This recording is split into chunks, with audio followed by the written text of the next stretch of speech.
Assalamualaikum warahmatullahi wabarakatuh. Salam sejahtera untuk kita semua. Terima kasih sudah hadir kembali di channel Selamat Untung, tempat di mana kisah-kisah nyata dan legenda mistis kami hadirkan dengan penuh rasa dan makna. Semoga Anda semua selalu diberi kesehatan, keselamatan, dan ketenangan dalam setiap langkah.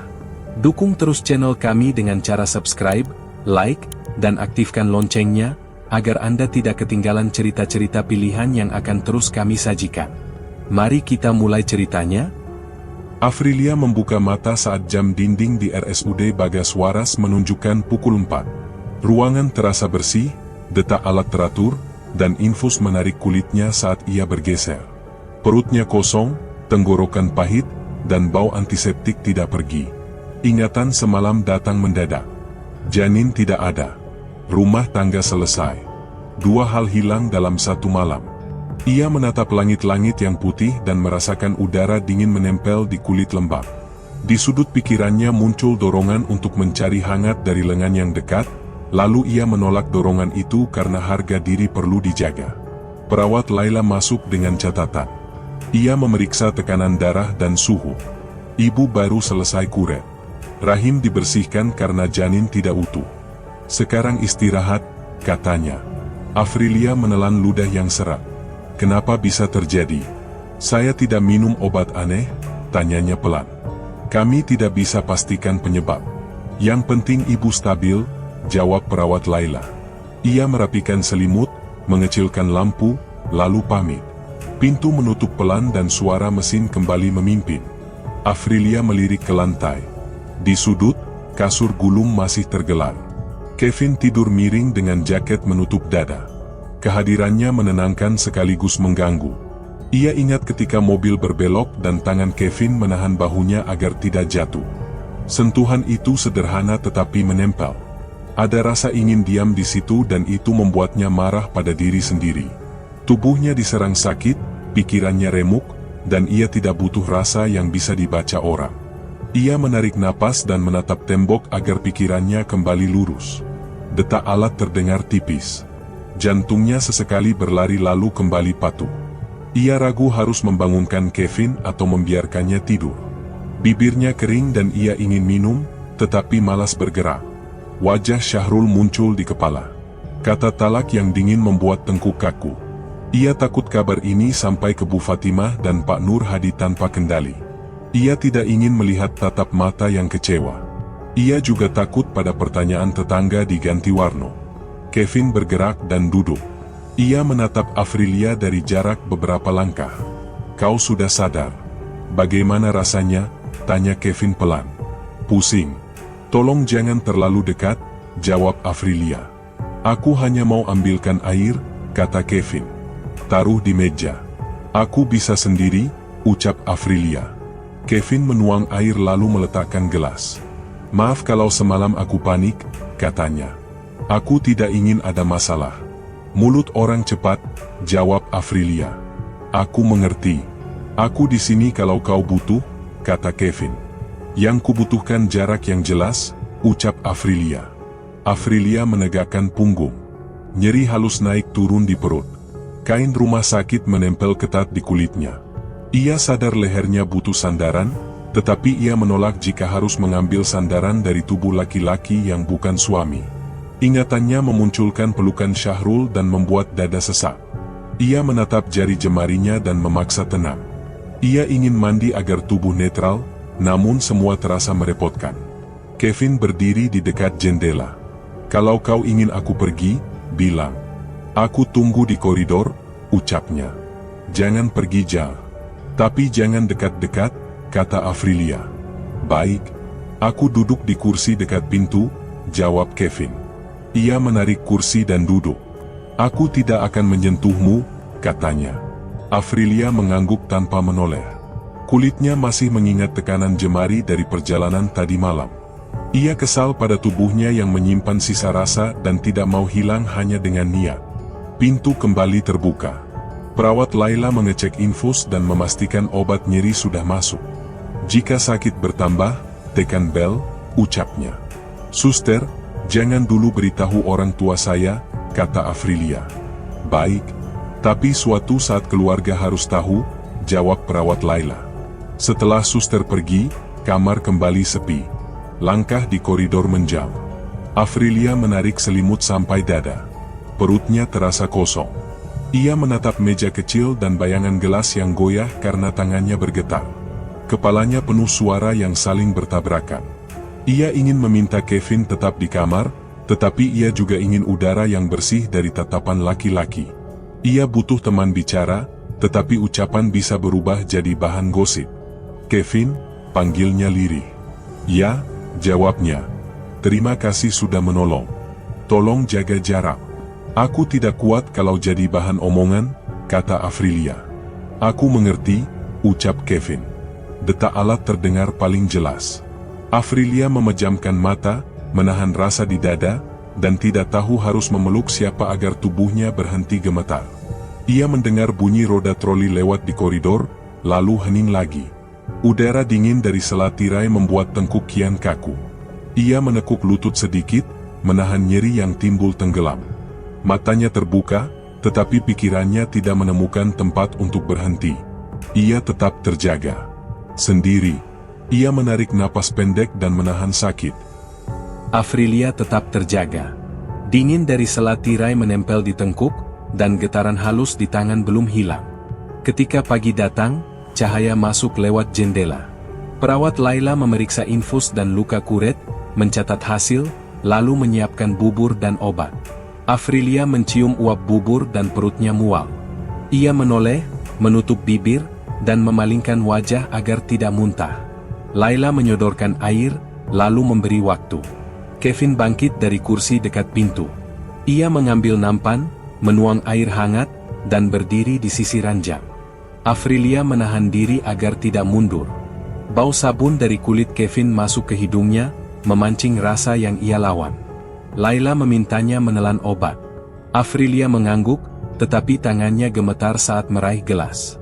Kevin refleks mengangkat sendok kecil dan menyodorkannya. Aku bisa sendiri, kata Afrilia. Biar cepat. Hanya ini, jawab Kevin pelan.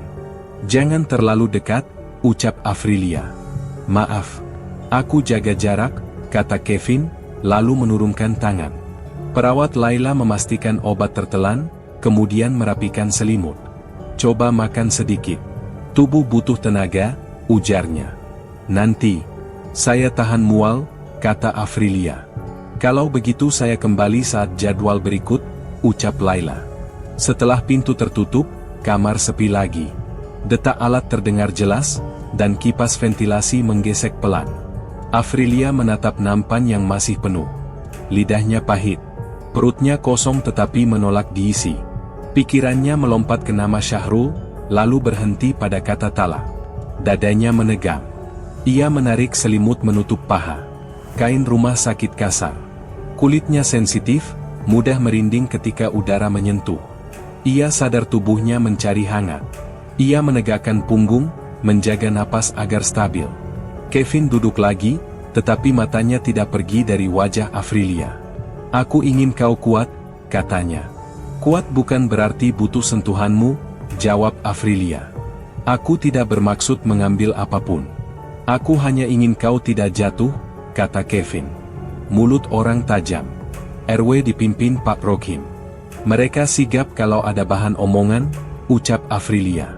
Aku bisa hadapi, kata Kevin. Bukan kau yang menanggung tatap orang ke arahku, jawab Afrilia. Kevin menunduk.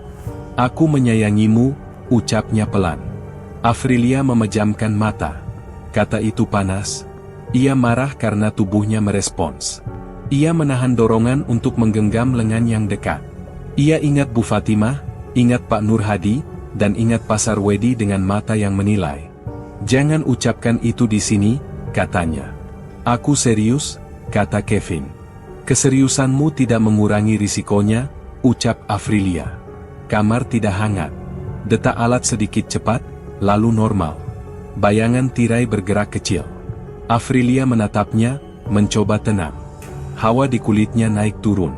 Ia menarik kancing kerah, lalu menatap telapak tangan. Punggungnya basah oleh keringat. Kalau kau mau, aku keluar, kata Kevin. duduk saja di kursi. Jangan menyuapiku lagi, jawab Afrilia. Aku minta maaf atas ucapanku. Aku akan diam, kata Kevin. Diam tidak cukup.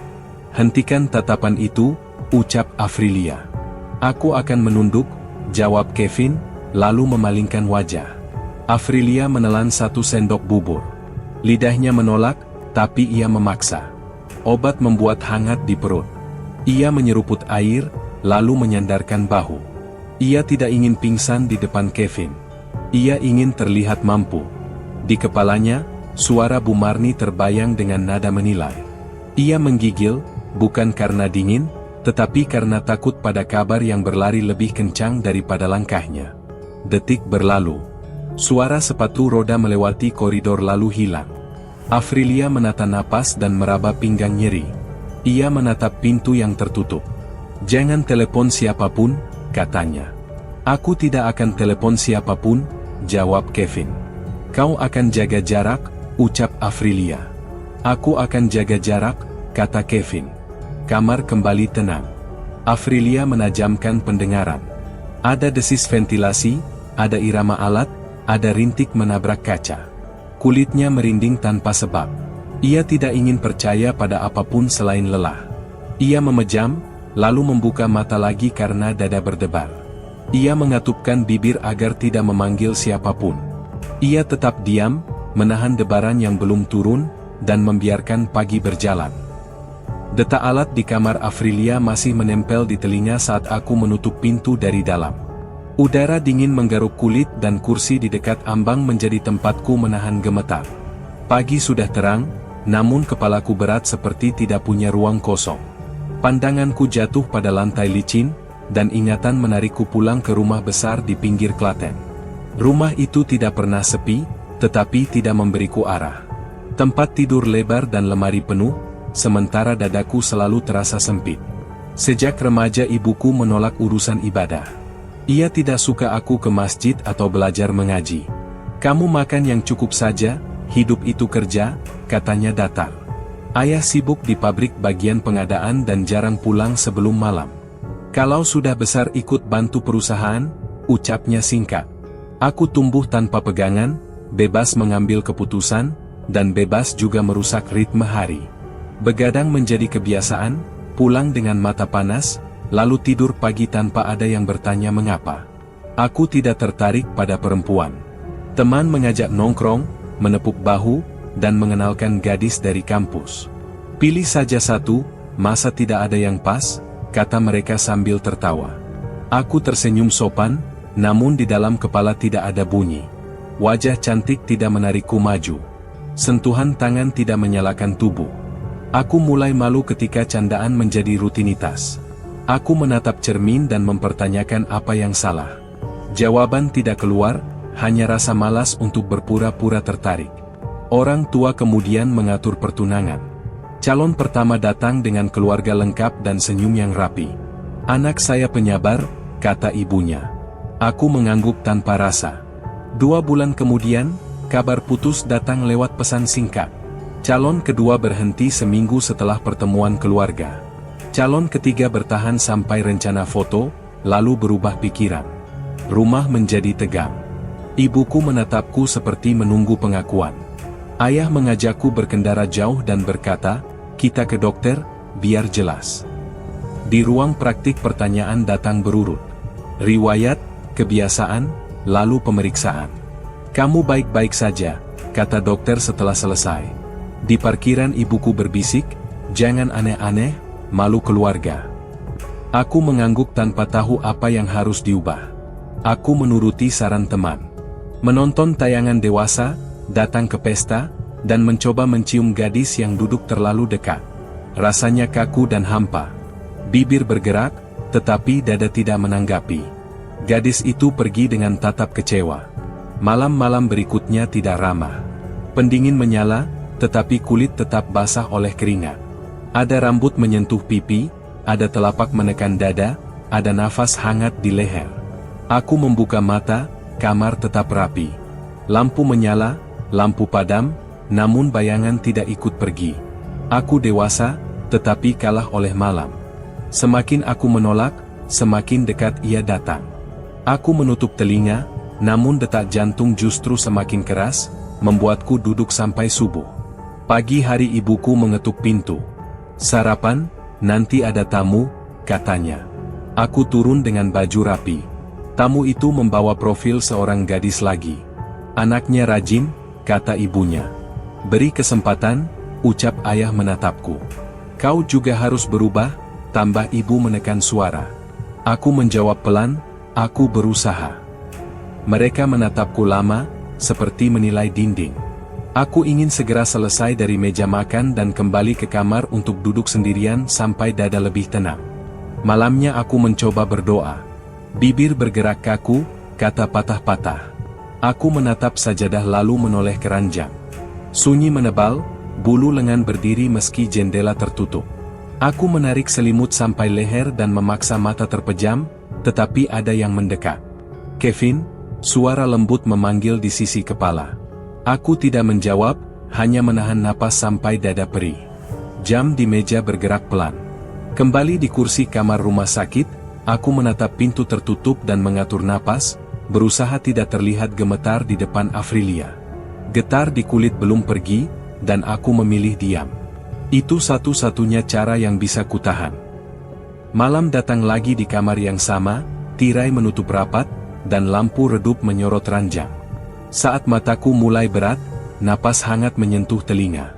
Rambut halus menggesek pipi, lalu bibir yang tidak terlihat menempel di leher. Tanganku ingin menepis, tetapi tubuh seperti disuruh pasrah. Aku menahan suara, dada naik turun, dan kulit memanas seperti dia menempel dari belakang. "Jangan hentikan aku," bisiknya, jelas, dekat. "Kau milikku." "Aku lelah." "Pergi," kataku pelan. "Aku mengurusmu," jawabnya. Nafasnya makin berat, gerakannya teratur, dan rasa nyaman yang tidak wajar merayap dari punggung ke perut. Aku menutup gigi, menahan rintih, lalu memaksa mengingat wudhu dan sajadah. Namun kantuk menarik, dan aku tertidur dengan tangan gemetar. Aku bangun sebelum subuh dengan tenggorokan kering dan selimut berantakan. Kamar tidak berubah, tetapi kasur menyimpan bekas yang tidak bisa kujelaskan. Aku ke kamar mandi, menyalakan air, dan menatap wajah di cermin. Mata merah, bibir pecah, dan leher memerah seperti habis digenggam. Aku menyibakkan kerah, menarik napas, lalu berwudhu. Di kamar, aku bentangkan sajadah. Kaki gemetar saat takbir, lidah kaku saat membaca. Di tengah rakaat, rambut halus seolah jatuh di bahu. "Solat saja, aku tetap di sini," suara itu berdesir. Aku memaksa selesai sampai salam, lalu duduk tanpa doa. Subuh lewat seperti angin kosong. Aku lelah, tetapi takut tidur ulang. Aku duduk di tepi ranjang sampai matahari menembus tirai. Siang, ibu mengetuk pintu. "Kau turun atau tidak? Ada tamu nanti," katanya dari luar. "Aku tidak enak badan," jawabku. "Jangan pura-pura. Kau laki-laki. Hadapi," katanya lagi. Di ruang tamu, ayah sibuk dengan telepon. Ibu menatapku seperti menunggu pengakuan. "Kau ini normal saja. Temui orang, cari pasangan. Jangan bikin malu," katanya. "Aku mencoba," jawabku. "Kalau mencoba, kenapa selalu batal? Kau pilih saja satu," ucapnya. "Aku tidak tahu kenapa," kataku. Ibu merapikan taplak. "Jangan bawa-bawa agama. Aku tidak suka itu. Urus kerja dulu." Aku kembali ke kamar sebelum tamu datang. Badan panas dingin, kepala berat, dan rasa asing menempel di kulit. Telepon bergetar. Teman mengirim pesan, ajakan keluar malam. "Cari hiburan," tulisnya. Aku mengetik tidak, lalu menghapus, lalu diam. Malam berikutnya tidak memberi jeda. Aku memutuskan tidur dengan lampu nyala. Ketika mata terpejam, bagian dalam lengan disentuh telapak yang dingin. Bibir hangat bergerak di punggung telinga. "Kau tidak perlu siapapun. Aku cukup," katanya. Tubuhku bereaksi, dan aku malu. Aku menahan gerak, tetapi tangan yang tidak terlihat mengarahkan pinggul agar aku tidak melawan. Aku mengatur napas, mencoba menyebut nama Tuhan tanpa suara. "Aku akan sholat," kataku di tengah takut. Syalatmu milikku, jawabnya. Aku menarik selimut dan bangkit. Lutut lemah, tetapi aku bertahan. Aku membasuh wajah, lalu duduk di tepi ranjang sampai rasa di kulit mereda. Pagi itu aku memutuskan keluar rumah. Aku berjalan ke Masjid An-Nur. Halaman sepi, hanya ada petugas yang mengepel serambi. Aku berhenti di ambang. Telapak kakiku dingin, dahi basah, dan napas pendek. Petugas menoleh, lalu tersenyum. Silakan, katanya. Aku nanti saja, jawabku. Tidak apa-apa. Masuk, ucapnya. Aku melangkah satu ubin, lalu mundur. Di tengkuk, napas hangat seolah mengikuti. Aku tidak pergi, suara itu menyelip. Aku menunduk, malu pada diri sendiri, pada petugas, dan pada bangunan yang seharusnya menenangkan.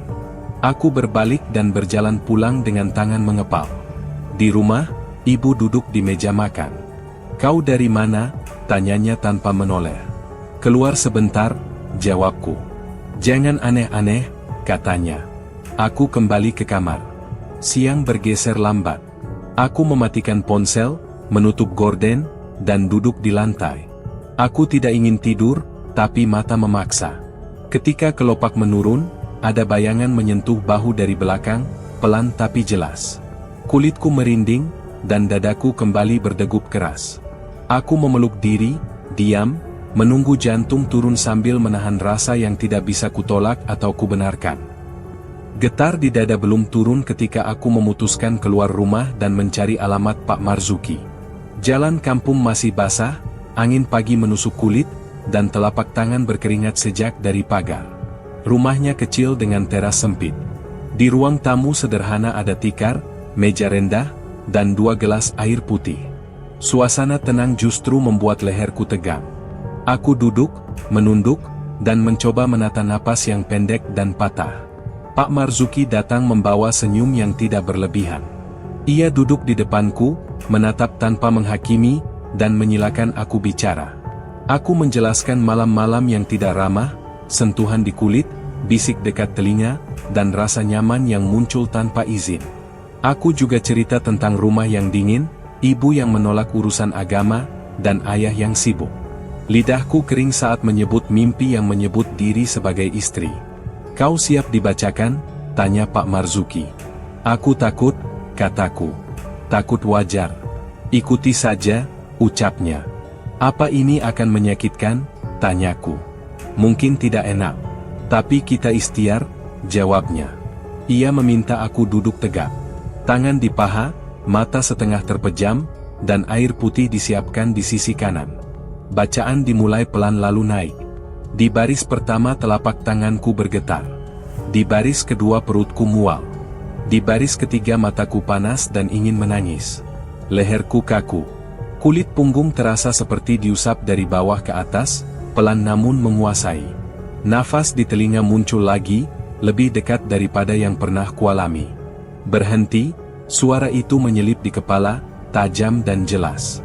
Jangan hentikan aku, balasan lain menyusul, lembut namun menekan. Aku mencengkeram lutut agar tidak roboh. Keringat mengalir dari pelipis. Aku menutup gigi. Pak Marzuki tetap membaca, nada suaranya tenang, seperti menuntun tubuh yang menolak patuh. Apa yang kau rasakan? Tanya Pak Marzuki di sela napas. Panas. Ada yang menempel, kataku. Tarik napas. Ikuti bacaan, ucapnya. Ada yang marah, jawabku. Fokus ke kalimat ini, katanya, lalu bacaan kembali naik. Rasa mual memukul dari dalam.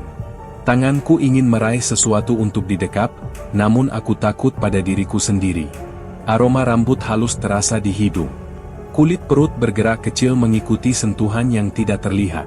Aku ingin berteriak, tetapi suaraku hanya keluar sebagai gumam. Air putih disodorkan. Aku minum 2 teguk. Hangat turun ke dada lalu beradu dengan dorongan yang memaksa nyaman. Bacaan berhenti.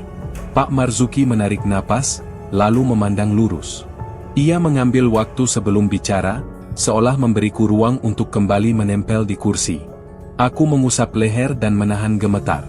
Ada ikatan yang tidak wajar, katanya akhirnya. semacam tali asih. Ia mengaku istri. Ia menuntut hak dengan cara yang tidak benar. Bagaimana melepasnya? Tanyaku. Perlu disiplin ibadah. Jaga lisan. Potong semua akses yang memancing. Jaga pandangan. Jangan beri ruang untuk rasa yang salah, jawabnya. Kalau aku ragu, kataku. Ragu itu pintu. Tutup dengan jadwal yang jelas. Sholat tepat waktu. Zikir singkat tapi rutin. Air ini dibaca. Minum dan mandi, ucapnya. Aku menunduk. Ada duka yang aneh. Aku takut kehilangan rasa nyaman yang menenangkan saat malam, walau aku tahu itu salah. Aku marah karena hidupku diatur sesuatu yang tidak terlihat. Aku cemas jika ibu mempermalukan aku di depan keluarga. Kaki terasa ringan namun lutut tidak kuat berdiri. Aku pamit. Di ambang pintu, udara lebih dingin daripada saat datang. Dari sudut pandang miring, ada bayang tubuh perempuan berdiri dekat pundak. Tapak lembut menepuk bahu kanan, sekali saja, cukup membuat langkahku miring. Aku meraih kusen agar tidak jatuh. Nafasku putus-putus, bukan karena lari, melainkan karena sesuatu menahan dari belakang. Aku memilih menunda jadwal berikutnya, lalu melangkah pergi dengan dada yang belum juga mau tenang. Di halaman aku berhenti, menutup mata, dan menghitung napas. Udara tidak membantu. Telapak masih panas, tengkuk masih berat, dan langkahku terasa sendirian walau jalan kampung ramai oleh pagi. Aku tidak bicara. Getar di dada belum turun sejak kamar putih di RSUD Bagas Waras. Saat mobil berhenti di halaman rumah ganti warno, Afrilia menahan napas. Bu Fatimah memeluknya dan menangis tanpa suara. Pak Nur Hadi berdiri di ambang pintu, lama tidak berkata apapun. Rumah terasa kaku. Bau masakan pagi tidak membuat perutnya tertarik. Ia ingin mandi untuk menetralkan tubuh, tetapi langkahnya berat. Kain menempel di kulit yang masih sensitif. Ia duduk di ruang tengah, mendengar azan dari Masjid An-Nur, namun telinganya seakan tidak sanggup menerima apapun. Siang, beberapa tetangga melintas. Sorot mata singgah di jendela. Bisik tertahan seperti angin tipis.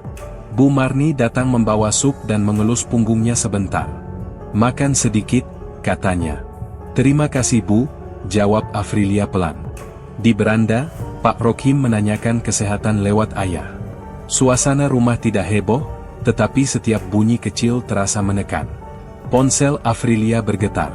Pesan dari Syahrul singkat dan dingin. Ia menuduh, menutup, dan tidak mau bertemu. Jari Afrilia gemetar. Ia tidak membalas. Ia menaruh ponsel menghadap bawah dan menarik napas pendek. Menjelang petang, Afrilia berbaring di kamar. Bantal dingin menempel di pipi. Tubuhnya mencari hangat, tetapi ia menepis selimut ketika kulit terasa seperti disentuh dari belakang. Hembus halus menyusup ke leher. Ia menoleh tidak menemukan apapun. Dada menegam. Ia memeluk diri, menatap pintu yang setengah terbuka, dan menghitung detak pelan-pelan. Di luar, suara panci dari dapur terdengar, lalu diam kembali. Ia memejam, namun kelopak bergetar seperti menahan seseorang yang menunduk terlalu dekat. Lia, suara Bu Fatimah memanggil dari ruang depan. Ya Bu, jawabnya. Ia bangkit, mengatur napas, dan keluar. Ibunya menatapnya dengan mata bengkak. Makan dulu, ucapnya. Nanti, Bu. Perutku mual, kata Afrilia. Jangan kosong terus, kata ibunya. Pak Nur Hadi hanya mengangguk, lalu berlalu ke teras. Afrilia duduk beberapa menit, lalu kembali ke kamar karena tubuhnya meriang. Ponselnya bergetar lagi. Nama Kevin muncul, menanyakan apakah ia butuh sesuatu. Afrilia mengetik cepat, menolak halus, dan meminta jarak. Aku paham, balas Kevin singkat. Malam, udara kamar berat. Afrilia memutar badan, mencoba posisi yang nyaman. Ada tekanan di dada seperti beban menempel. Ia mengusap leher, merasa kulit merinding tanpa sebab. Di telinga, ada desir yang membuatnya ingin menutup kepala dengan bantal. Ia menahan diri, memilih diam, dan menyebut doa pendek yang ia hafal. Rasa hangat ganjil muncul di pinggang, seperti dua telapak merangkum dari belakang. Ia menyentap pelan, memalingkan tubuh, dan menatap sudut kamar. Tidak ada siapapun. Nafasnya menjadi pendek. Ia duduk bersandar pada kepala ranjang dan menahan getar di paha. Pagi, suara piring pecah dari dapur memutus kantuk. "Astagfirullah," seru Bu Fatimah. Afrilia bergegas. Satu piring tercecer di lantai. Tidak ada yang menyentuhnya. Air keran terbuka sendiri, mengalir deras, membasahi meja. Afrilia menutup keran. "Tadi ibu tidak pegang apa-apa," kata Bu Fatimah, pucat.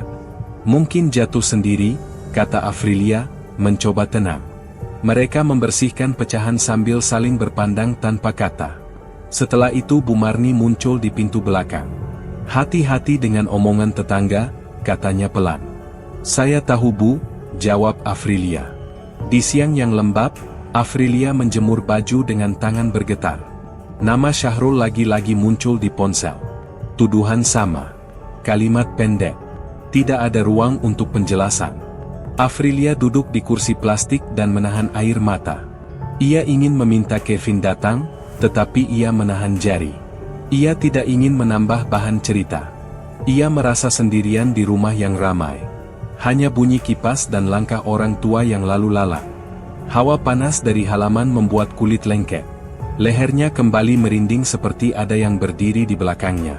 Malam kedua, Afrilia mematikan lampu kamar dan menyisakan cahaya dari teras. Ia berbaring miring menghadap dinding, berharap bisa tidur cepat. Ada hembus tipis di tengkuk. Ada tekanan lembut di pinggang. Bibirnya menolak bergerak, tetapi napasnya menjadi lebih keras. Ia membuka mata lebar-lebar dan meraba selimut. Punggungnya seperti dipeluk dari jarak yang sangat dekat. Ia menahan suara, menggigit bibir, dan menarik selimut lebih tinggi. Jantungnya tidak mau turun. Ia memejam lagi dan tidak berkata apa-apa. Ia bertahan dalam gelap yang terasa padat, sambil menunggu napasnya kembali rata namun tidak kunjung hadir. Detak jantung yang tidak kunjung turun dari malam sebelumnya masih menempel saat Afrilia melangkah ke dekat pasar Wedi. Sore lembab, bau sayur sisa tercium dari pinggir jalan, kursi plastik deret dua saling berhadapan. Ia duduk dan menaruh kantong obat di meja sempit. Kevin sudah di sana, menegakkan punggung, menahan tangan agar tidak menyentuh apapun. Mata orang lalu lalang, tetapi terasa seperti berhenti sebentar setiap melewati mereka. "Aku hanya mengembalikan ini," kata Afrilia pelan. "Terima kasih. Kau butuh yang lain?" tanya Kevin. "Tidak. Dan jangan kirim apa-apa lagi," ucap Afrilia. "Aku akan dengar. Tapi izinkan aku jelaskan sedikit," kata Kevin. "Singkat saja," jawabnya. Mereka duduk berseberangan. Ujung jari Afrilia hampir menyentuh punggung tangan Kevin saat menyeret kantong obat ke arahnya. Sentuhan kecil itu tidak terjadi, tetapi panasnya seperti tetap tertinggal di kulit. Nafas Afrilia naik turun pendek. Ia menatap meja, menahan diri agar tidak berdiri lalu lari. Di antara suara pedagang yang membereskan lapak, terdengar sayup teriakan anak, kemudian sepi lagi, seolah ada jeda yang tidak normal. "Aku takut kau terseret," kata Kevin pelan. "Aku lebih takut pada diriku sendiri," sahut Afrilia. "Kalau begitu biar aku bereskan ini," ucap Kevin. "Berhenti menganggap semua bisa kau atur," kata Afrilia. Angin berhenti. Udara yang tadi bergerak pelan seakan mati. Kain baju menempel pada kulit Afrilia. Kursi di bawahnya terasa berat seperti menahan tubuhnya agar tetap duduk. Kaki sulit digerakkan. Ada kehangatan tipis merambat dari pinggang ke perut. Ia menelan ludah, memejam sebentar, lalu membuka mata. Wajah Kevin terlihat cemas. Tangan pria itu terangkat setengah badan, ragu menyentuh, ragu menarik. "Kau pucat," kata Kevin. "Jangan pegang aku," ucap Afrilia menahan napas. "Aku hanya jaga kalau kau jatuh," jawabnya. "Jangan di sini. Ada mata orang," kata Afrilia. Suara sekitar meredup. Seorang penjual lewat tapi tidak menoleh. Hawa di kursi memanas. Afrilia merasakan tekanan lembut di paha, halus tapi sangat jelas, seperti ada yang meminta ia diam. Bibirnya kering. Dadanya sesak. Ia menarik napas panjang, namun udara masuk sedikit. Ia menyandarkan punggung pada kursi dan menatap sudut meja agar tidak melihat mata Kevin terlalu lama. "Ini tidak benar," kata Afrilia hampir berbisik. "Aku tahu," sahut Kevin. "Jangan ucap apapun yang membuatku lemah," ucapnya. "Aku tidak akan," jawab Kevin, tetapi matanya menunjukkan rasa yang sulit disembunyikan. Afrilia mengangkat tangan untuk menepis udara di depan dada, padahal tidak ada apapun. Gerak kecil itu justru membuat kulit perutnya berdenyut pelan. Ia mengeras, menutup paha rapat, dan menahan suara yang hampir lolos. Dalam satu tarikan napas, ia sadar dorongan itu bukan miliknya. Ia takut pada dosa dan takut pada tuding. Ia takut pada dirinya yang mungkin menyerah ketika dorongan ini meningkat. Ia memaksa wajahnya tetap datar. "Kevin, aku ingin pulang," katanya. "Aku antar sampai ujung gang," ucap Kevin. "Tidak usah. Jangan buat jarak makin sulit," sahutnya. "Kalau terjadi apa-apa," kata Kevin. "Cukup. Berhenti di sini," ujar Afrilia. Kevin menunduk. Ia menarik kantong obat ke pangkuan. Tangan kirinya bergerak pelan menahan lengan kursi agar tidak meraih lengan Afrilia. Napasnya pun tidak stabil. Keringat tampak di pelipis. "Aku janji rukyah akan kulanjutkan. Sampai putus," katanya. "Aku tidak butuh janji. Aku butuh kau hilang dari sekitarku," ucap Afrilia, suaranya gemetar. "Aku mengerti," jawab Kevin, meski suaranya pecah. Afrilia berdiri. Kakinya berat, tetapi ia memaksa. Kursi bergeser sedikit. Pandangannya sempat gelap sepersekian detik, lalu kembali. Ia melangkah 1, 2, 3 langkah. Hawa di punggungnya menempel, seperti ada yang berjalan terlalu dekat. Ia tidak menoleh. Ia hanya mendengar kursi di belakangnya ditarik pelan dan suara nafas Kevin yang tertahan. Sore itu tetap lembab. Langkahnya tidak mantap, tetapi cukup untuk menjauh dari meja kecil itu. Dada masih berdebar. Kulit masih panas. Ia menunduk dan terus berjalan tanpa bicara. Detak di dada Afrilia belum turun sejak ia meninggalkan meja kecil dekat pasar Wedi. Malam datang diganti warna ketika Kevin mengetuk pintu rumah Pak Marzuki dengan botol air dan tas berisi pakaian bersih. Udara di teras dingin, telapak tangannya lembab, dan tekadnya dipaksa tegak meski lutut masih ringan. Pak Marzuki mempersilakan masuk. Ruang tamu sederhana, tikar digelar, dan 2 gelas air diletakkan di sisi kanan. "Siap," kata Pak Marzuki. "Aku tidak mau menunda lagi," ujar Kevin. "Duduk tenang. Ikuti bacaan," ucap Pak Marzuki. Bacaan dimulai pelan lalu naik. Di baris pertama, punggung Kevin menegang. Di baris kedua, mual naik ke tenggorokan. Di baris ketiga, mata panas dan jemari berkeringat. Nafasnya pendek. Ada bisik di kepala yang memohon lembut, lalu memaki tajam, lalu merayu dengan nada yang terlalu akrab. Kulit perutnya berdenyut pelan, seperti ada telapak yang ingin menenangkan, namun justru menahan. Ia mengepalkan tangan agar tidak mengikuti dorongan tubuhnya sendiri. "Fokus," kata Pak Marzuki tenang. "Tarik napas. Jangan ikuti rasa." "Ada yang minta berhenti," ucap Kevin serak. "Biarkan saja. Kau ikuti suaraku," jawab Pak Marzuki. Di rumah Afrilia, lampu kamar berkedip sebentar, lalu stabil. Afrilia menutup pintu dan bersandar pada daun pintu. Ponsel di genggaman, tapi tidak tahu harus menghubungi siapa. Tengkuknya berat seperti ditekan telapak yang tidak terlihat. Ia berjalan ke tempat tidur, duduk, lalu menegakkan punggung karena merasa ada langkah ringan di teras. "Lia," suara Bu Fatimah mengetuk pelan. "Iya Bu," jawabnya. "Sudah makan?" tanya ibunya. "Nanti. Aku mual," ucap Afrilia. "Kalau butuh apa-apa panggil," kata ibunya. Pintu kembali sunyi. Afrilia menatap dinding, menahan rasa hangat yang muncul di pinggang dan menjalar naik. Ia memeluk diri, menolak dorongan untuk berbaring. Di ruang Pak Marzuki, bacaan makin tinggi. Gelas air bergetar halus. Dada Kevin terasa ditarik 2 arah. Bisik di kepalanya berubah jadi desah yang memancing. Ia menunduk, menahan rintih yang ingin pecah. "Aku tidak kuat," katanya pendek. Kuat itu dilatih, ucap Pak Marzuki, tetap membaca. Tahan pandang. Tahan lidah. Ikuti kalimat ini.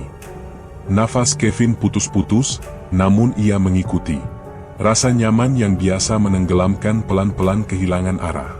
Di kamar Afrilia, udara menurun dingin, lalu hangat, lalu dingin kembali. Afrilia menarik napas dalam, mengatur ritme agar tidak panik. Ia menatap celah tirai. Ada bayang lewat, sangat ringan, seperti tidak menapak lantai. Ia menutup mata, lalu membuka lagi karena takut jika gelap malah memanggil sesuatu. Ponselnya bergetar sekejap.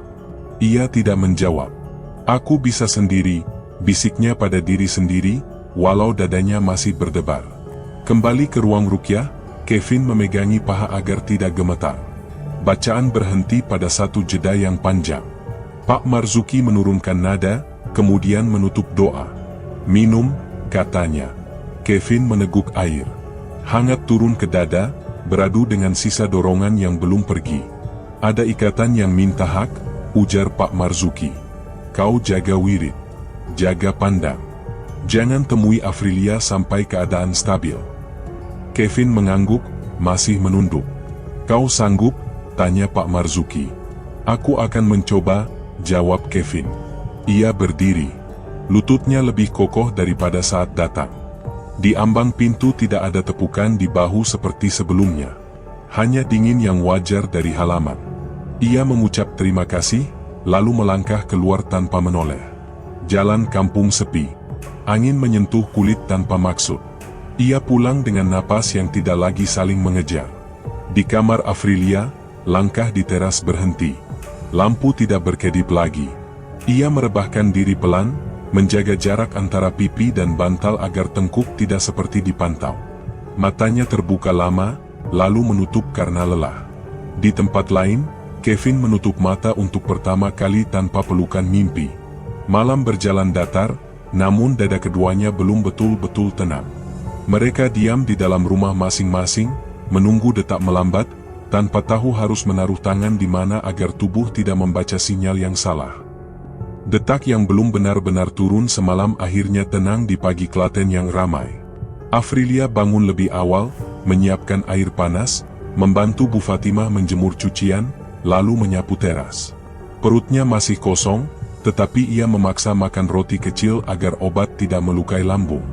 Ia duduk sebentar di kursi plastik dan menatap jalan depan rumah yang mulai padat. Ibu tidak usah memikirkan omongan orang, katanya pelan. Bu Fatimah mengangguk. Ibu hanya ingin kau sehat, jawabnya.